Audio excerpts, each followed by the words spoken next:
ഏലിയ നമ്മെപ്പോലുള്ള ഒരു മനുഷ്യനായിരുന്നു. മഴ പെയ്യാതിരിക്കുവാൻ അവൻ തീഷ്ണതയോടുകൂടി പ്രാർത്ഥിച്ചു.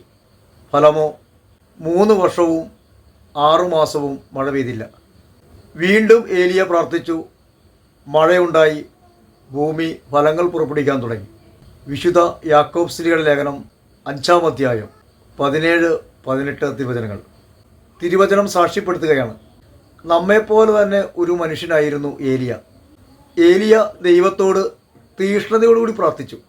ഫലമോ 3 വർഷവും 6 മാസവും മഴ പെയ്തില്ല. വീണ്ടും ഏലിയ പ്രാർത്ഥിച്ചു. മഴയുണ്ടായി. ഭൂമി ഫലങ്ങൾ കൊണ്ട് നിറഞ്ഞു.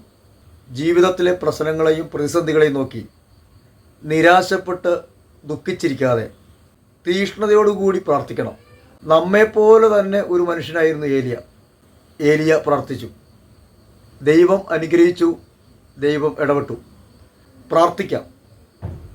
തീഷ്ണതയോടുകൂടി പ്രശ്നങ്ങളെ ദൈവകരങ്ങളിലേക്ക് കൊടുത്തുകൊണ്ട്, കർത്താവെ കനിയണമേ, ഇടപെടണമേ, ഞങ്ങളുടെ ജീവിതത്തെ വീണ്ടെടുക്കണമേ, നിരന്തരം പ്രാർത്ഥിക്കാം. രക്ഷകനായ യേശുവിൻ്റെ അദൃശ്യമായ കരം എപ്പോഴും കൂടെ ഉണ്ടാവും. തക്ക സമയത്ത് അവിടുന്ന് പ്രവർത്തിക്കും. അവിടുന്ന് ജീവിതത്തിൽ ഇടപെടും.